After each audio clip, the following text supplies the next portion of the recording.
अच्छा, इसी बीच अभी एक देश में बड़ा बदलाव हुआ है। केजरीवाल को जानते हैं आप? अरविंद केजरीवाल दिल्ली के भ्रष्ट है साहब, चोर, हर चीज में झूठ बोलता है, कट्टर ईमानदार। उसने शुरू से जब जब वहाँ दिल्ली में जब उस रामलीला मैदान में आंदोलन में बैठा था कि वो अपने क्या बोलते हैं अन्ना हजारे जी के कंधे में रख के बंदूक चलाया इसने। आज अन्ना हजारे जी खुद उससे परेशान है। वो उनका स्टेटमेंट खुद ही कल रात में टीवी में चल रहा था। वो तो 101% झूठ बोलता है, उसकी एक बात में भी सच्चाई नहीं है केजरीवाल की।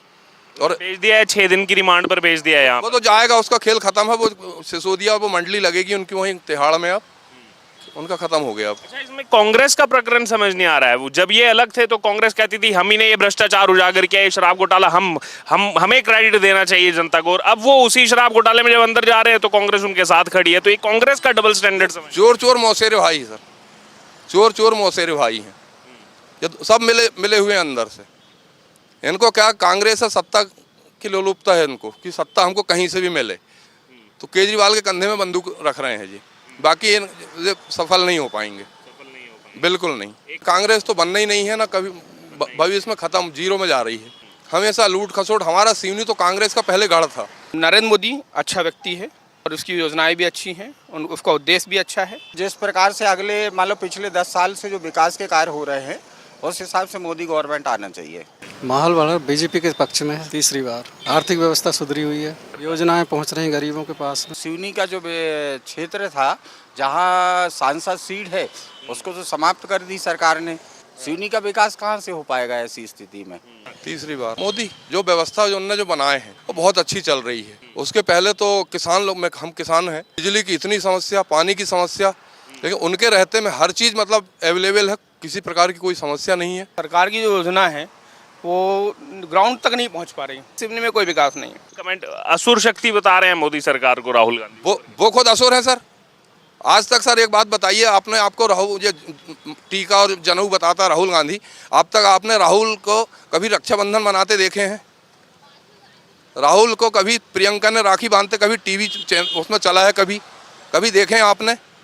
मैं आपसे ही प्रश्न कर रहा हूँ। ये हिंदू है ही नहीं, ये तो हिंदुओं को विरोधी हैं। हाँ, अभी तो ये शक्तियों के विरुद्ध, और फिर पहले ये भी कहा कि ये राम मंदिर बना करके बोल करके लोगों को बेरोजगार कर रहे हैं, श्री राम का नाम बुलवा करके। ये सब वही बता रहा हूँ ना कि असुरी शक्ति हैं, वो खुद हैं। वो उनका भी इधर था, अब मुँह में आ रहा है। ये खुद असुर हैं। जनता इनका सब समझ चुकी है। और ये इस बार 50 भी नहीं पहुँच रही कांग्रेस। 50 भी नहीं? 50 भी नहीं जी। ठीक है, धन्यवाद सर। मेरा नाम सर निरंजन सिंह बघेल।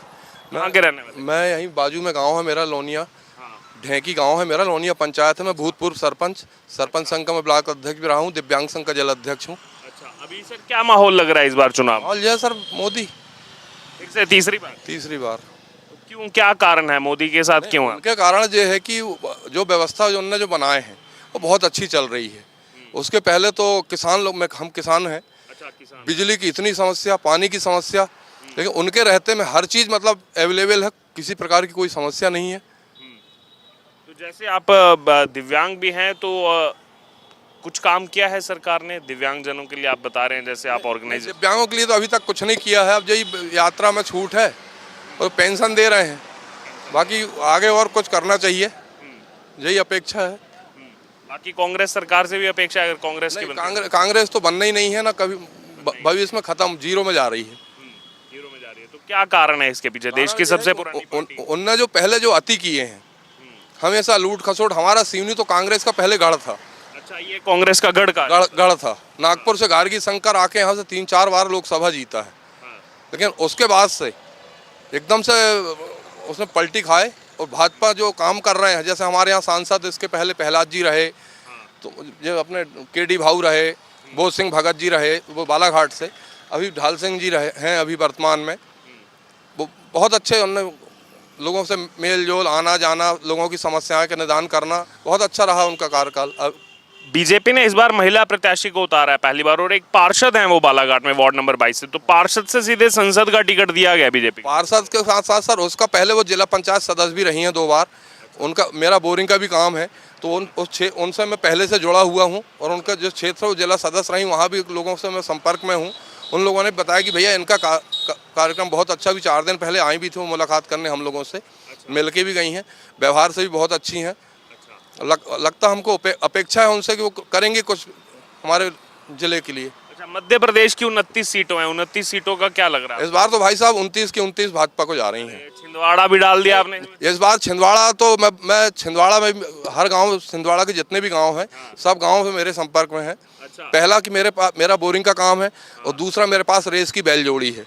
तो रेस में हम लोग जाते, मेरा नाम चलता है, मतलब 5-6 जिलों में किसी भी गांव में पूछो निरंजन बघेल तो कोई भी बता देगा। तो क्या कह रहे हैं वो लोग? वहाँ को भी इस बार जो अभी तो पर डे कम से कम 1000 से 1100, 1200, 1500 तक आदमी डेली भाजपा कांग्रेस से भाजपा ज्वाइन कर रहे हैं। इस बार वहाँ भी मेरा अभी रिपोर्ट मिली है। हम जब पिछली बार हम सरपंच रहे, हमारे साथी वहाँ पंकज पाठक जी वो जनपद सदस्य रहे और वहाँ के हमारे संगठन के संयोजक भी रहे छिंदवाड़ा के। वो उन्होंने भी अभी 4 दिन पहले भाजपा ज्वाइन करी। मेरी कल ही उनसे चर्चा हुई है। बोले बघेल जी इस बार तो इनका बोरिया बिस्तर बांध के, और कमलनाथ जी को कांग्रेसी, जैसे राकेश पाल जी को केवलारी में भाजपा वालों ने निपटाए हैं, ऐसे ही कमलनाथ जी को कांग्रेसी इस बार निपटाने की तैयारी में है। नमस्कार, द न्यूज देख रहे हैं आप, मैं हूं आपके साथ अर्जुन खजूरिया। तो लोकसभा चुनाव 2024 का सर्वे करते करते आज हम पहुंचे हैं मध्य प्रदेश के सिवनी जिले में। और सिवनी जिले में इस समय मैं सिवनी शहर में मौजूद हूं। अगर बात करें यहां पर लोकसभा सीट की तो बालाघाट जो लोकसभा सीट है वो यहां पर लगती है। और इस बार जो है वो बीजेपी की तरफ से महिला प्रत्याशी को मैदान में उतारा गया है। और इसी बीच आपको बता दें यहाँ पहले चरण में मतदान होगा, यानी कि 19 अप्रैल को मतदान होगा। लेकिन जहां एक तरफ चुनावी माहौल गरमाया हुआ है तो वहीं दूसरी तरफ अगर बात की जाए तो देश की राजनीति में एक बड़ा बदलाव हुआ है, जहां पर अरविंद केजरीवाल जो है वो उनको अरेस्ट किया गया और रिमांड पर भेजा गया है। अब आइए यहां पर अब जो यहां की जनता है उनसे बात करेंगे, उनकी राय जानेंगे चुनाव को लेकर के कि वो क्या कहते हैं। ऐसा डहरिया कहाँ के रहने वाले? सिवनी के।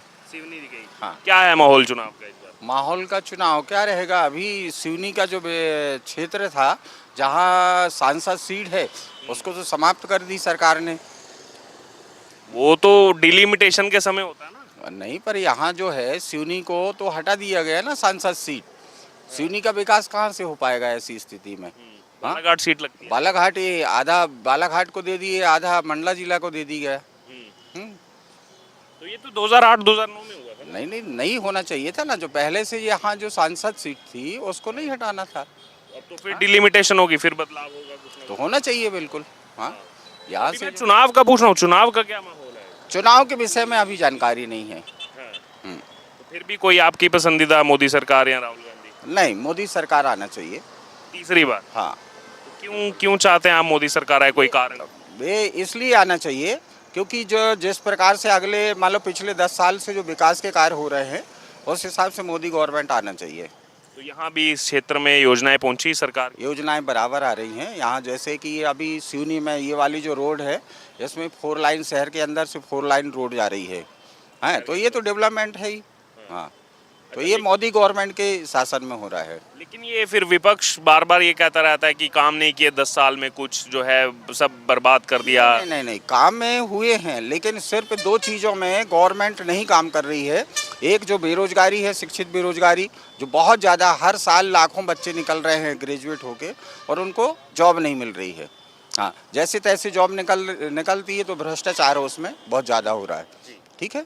दूसरा ये है कि महंगाई जिस परसेंटेज से बढ़ रही है, हाँ, उसको कंट्रोल होना चाहिए। पॉपुलेशन भी उसके लिए बढ़ेगा। हाँ, नहीं, पॉपुलेशन तो बढ़ेगा, वैसे उस गति से नहीं बढ़ रहा है।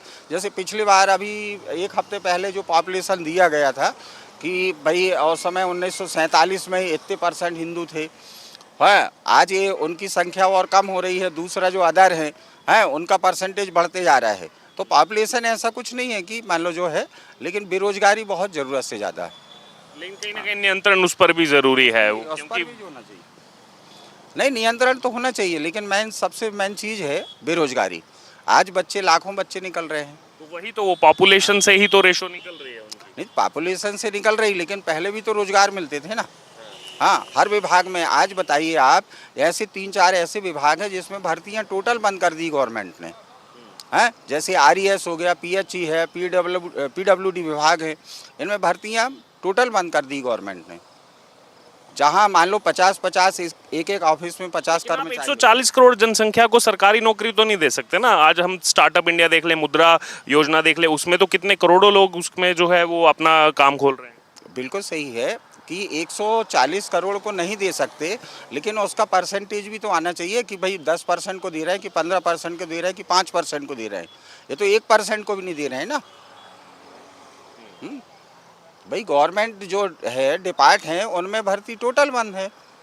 हाँ, तो बेरोजगारी कहाँ से हटेगी? जो लाखों बच्चे निकल रहे हैं, हर साल निकल रहे हैं पढ़ के ग्रेजुएट होके, वो क्या करेंगे वो? तो बीजेपी गवर्नमेंट को ये करना चाहिए। बाकी अपना काम खोलने में थोड़ी झिझक आती है यानी लोग। नहीं, स्वयं के काम खोलने के लिए वो फिर तो शिक्षा उस नीति की होना चाहिए कि भाई शुरू से व्यवसाय के जो शिक्षा है, हाँ, उस पे मान लो गवर्नमेंट को बढ़ावा देना चाहिए। 10 लाख तो दे रही है बिना गारंटी के। 10 लाख में कोई बिजनेस खड़ा होता है क्या? हाँ, लोग तो 1-1 लाख जो विश्वकर्मा योजना, उसमें 1 करोड़ अभी रजिस्ट्रेशन 1 साल के अंदर होता है। उससे कुछ नहीं होता भाई। एक अगर बेरोजगार है और वो रोजगार करना, स्वयं को रोजगार करना चाहता है, तो कम से कम गवर्नमेंट 10 करोड़ रुपया उसको दे, तो 10 करोड़ में कुछ तो को वो बिजनेस अपना कर सकता है। 10 करोड़ भी मिलेगा। मैंने 10 लाख क्या बताया आपको? 10 लाख बिना गारंटी का बताया, जिसमें आपको कोई गारंटर नहीं चाहिए। 10 लाख में 10 करोड़ बिना गारंटी के थोड़ा 10 लाख में क्या आता है बताइए आप? तो आप गारंटी लेकर के जाइए, आप 10 करोड़ भाई साहब, दुकान नहीं बन पाएगी उसकी। आपको क्या बोल रहा हूँ, आप मेरी बात नहीं समझ रहे हैं। आप 10 करोड़ लीजिए, आप गारंटी लेकर के जाइए, गारंटी पे आपको 10 करोड़ भी मिलेगा। आप बिना गारंटी के 10 लाख मिल रहा है। बिल्कुल नहीं होता।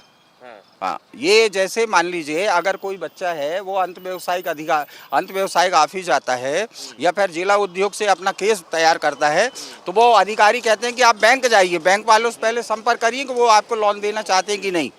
फिर कैसे बढ़ेगा वो? कैसे व्यवसाय करे? कैसे आत्मनिर्भर बनेगा? यहाँ तो आप मेरी बात नहीं समझ रहे हैं, यहाँ आप उन्हीं में उलझे हुए हैं। मैं कह रहा हूँ आपको जितने करोड़ लेना है उतने करोड़ लीजिए, उसमें गारंटी। 10 लाख पे कोई गारंटी नहीं है। ये नहीं, सीमा नहीं बंद कर दिया कि 10 लाख से ज्यादा नहीं मिलेगा। कोई बैंक नहीं देती। वो तो यहाँ आप समझ नहीं रहे हैं, यहाँ योजना के बारे में नहीं जानते हैं। यहाँ वो जी, आपका क्या नाम? दिलीप कुमार सोनी, कहाँ के रहने वाले हैं? यहीं लोकल सिमनी। क्या है आपका इस बार का मुद्दा चुनाव का मुद्दा ये है कि सरकार की जो योजना है वो ग्राउंड तक नहीं पहुंच पा रही। जैसे एग्जांपल में मेरा वो पीएम आवास है, वो पिछले 5 साल से लटका हुआ है। मतलब उसका सब्सिडी जो है वो आ ही नहीं रहा है अभी तक। ना ही उसका कोई कॉन्टैक्ट नंबर है, ना कस्टमर केयर नंबर है, ना ही आप ईमेल भी करो, ना ही कोई रिस्पॉन्स है।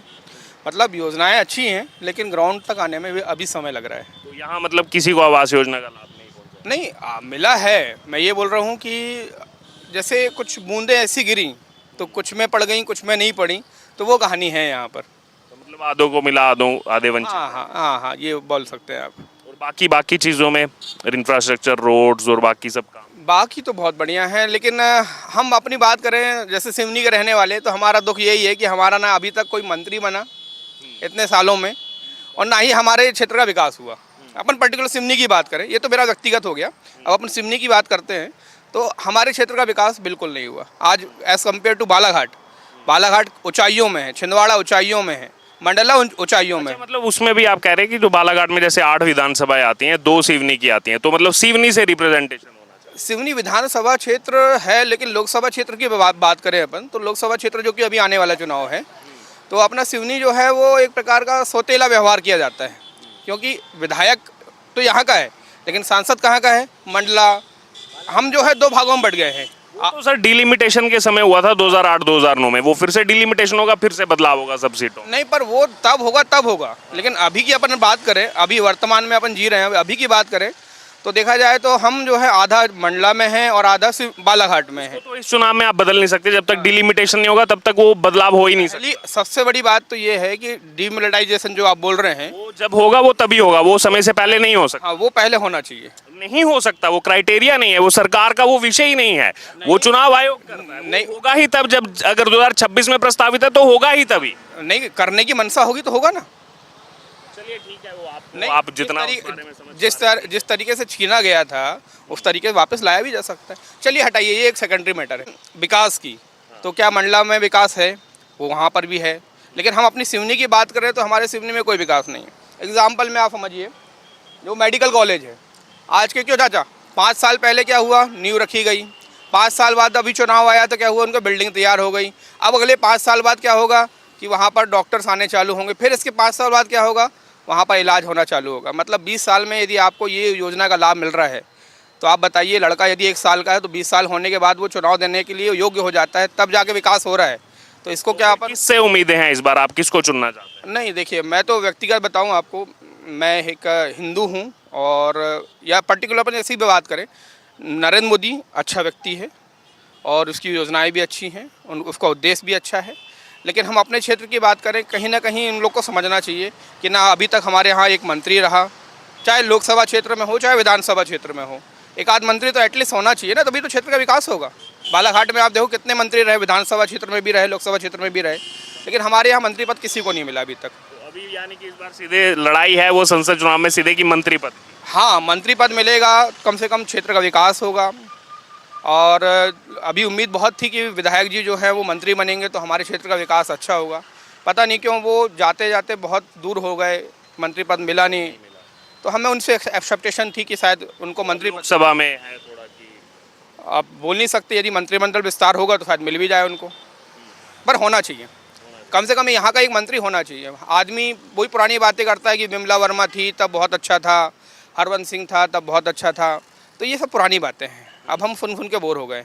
हम चाहते हैं कि हम भी अपने आने वाली जनरेशन को ये बताएं कि फलाना विधायक ने, मंत्री ने ये काम किया, आज हमारा क्षेत्र यहाँ पर है।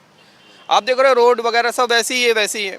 चाचा आपको ही पता होगा, पिछले 25-30 साल में जो बुधवारी की स्थिति थी आज भी वही है, मतलब कोई बदलाव नहीं। इनफैक्ट क्या बोलते हैं, मैं एक बहुत दूर के परिचित जौलपुर में एक अधिकारी से मिलने गया था। आप सिवनी से हो? बोले मैं यार 1 महीना पहले गया था, वो 30 साल पहले भी वैसे ही था, आज भी वैसे ही है। तो ये एक मेंटालिटी है। तो वो तभी हल होगा आपको लगता है जब हाँ, मंत्री पद मिलेगा, पावर में आएगा तो क्षेत्र का विकास संभव है। आपका क्या नाम हुआ सर? कुछ नहीं बोल सकते। क्या नाम हुआ? नाम चेतराम, कहाँ के रहने वाले? सिवनी के। सिवनी के। क्या लग रहा है आपको माहौल चुनाव में? माहौल वाला बीजेपी के पक्ष में है, तीसरी बार।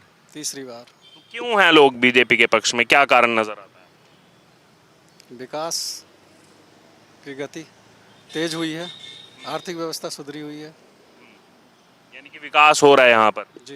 योजनाएं पहुंच रही हैं सर। योजनाएं पहुंच रही हैं गरीबों के पास में, रोजगार का सृजन हो रहा है, बस। बाकी राहुल गांधी को देंगे एक मौका? ये तो अभी बोल नहीं सकते हम।